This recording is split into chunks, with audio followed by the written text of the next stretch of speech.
misalnya ya, jadi dari penelitian yang saya lakukan dalam beberapa waktu yang lalu, sebenarnya rupiah itu bukan bukan hanya berasal dari sisi moneter intervensinya, tapi juga dari sisi real.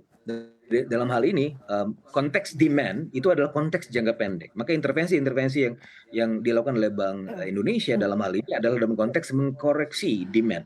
Nah, tapi dari sisi yang lain, ini sebenarnya juga uh, merupakan masalah dari supply side, industri misalnya. Bagaimana kita bisa memajukan industri, meningkatkan kontribusi terhadap pertumbuhan ekonomi, sekarang tinggal 19 atau 20% ya kontribusi sektor manufaktur terhadap GDP. Nah, itu harus kita kemudian push.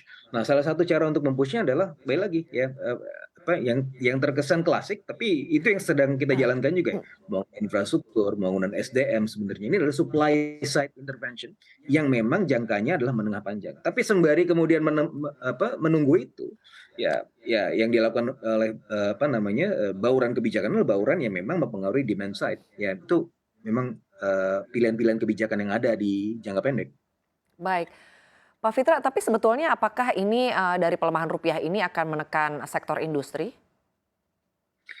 Pasti ya, kalau kita melihat apakah akan menekan, pasti, karena sebagaimana yang saya sampaikan tadi ya, kebanyakan barang baku, barang kebutuhan produksi kita diimpor.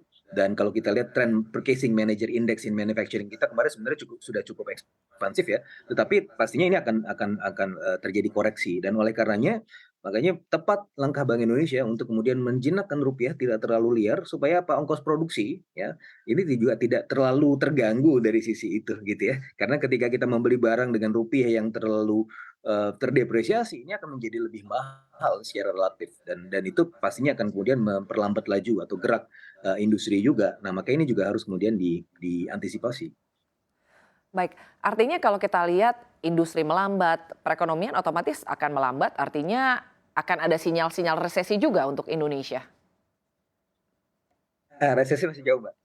Kalau kita bicara mengenai resesi, resesi itu adalah 2 periode berturut-turut kita tumbuh negatif, 2 kuartal berturut-turut. Tapi sekarang kita masih masih sangat positif gitu ya. Kalaupun ada, ini potensi slower growth, bukan resesi. Resesi kemungkinan probabilitas cuma 3%. Ya, tapi slower growth mungkin ada.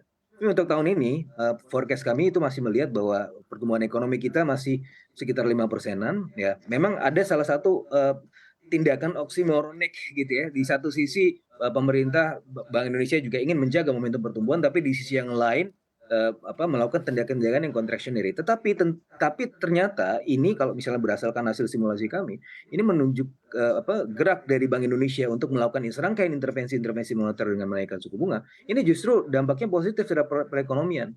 Kenapa?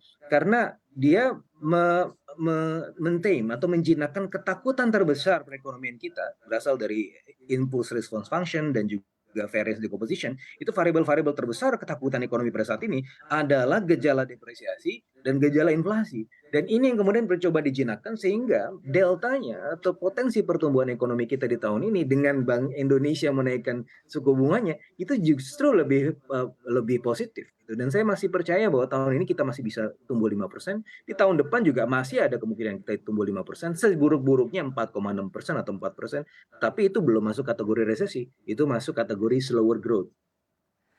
Baik, Pak, tapi kan di era suku bunga tinggi ini untuk perbankan sendiri memang bunga kredit untuk saat ini diminta untuk ditahan. Lalu jika nanti akhirnya bunga kredit dinaikkan, dampaknya akan seperti apa? Nah, iya, tadi. Jadi kita harus membandingkan risiko-risiko yang ada. Ada risiko cost of financing yang meningkat, ada risiko inflasi dan juga depresiasi. Ketika semua risiko ini dipertimbangkan, mana yang paling berat buat ekonomi sekarang ini? Nah, ternyata berdasarkan variance decomposition, yang paling berat ternyata adalah gejolak dari rupiah dan juga gejala inflasi. Ketika ini coba ditanggulangi dengan menaikkan suku bunga, risiko cost of financing masih tetap ada. Tetapi ini outmatching resiko itu. Sehingga potensi pertumbuhan ekonomi di tahun ini dan tahun depan saya rasa masih masih positif. Gitu cara melihatnya.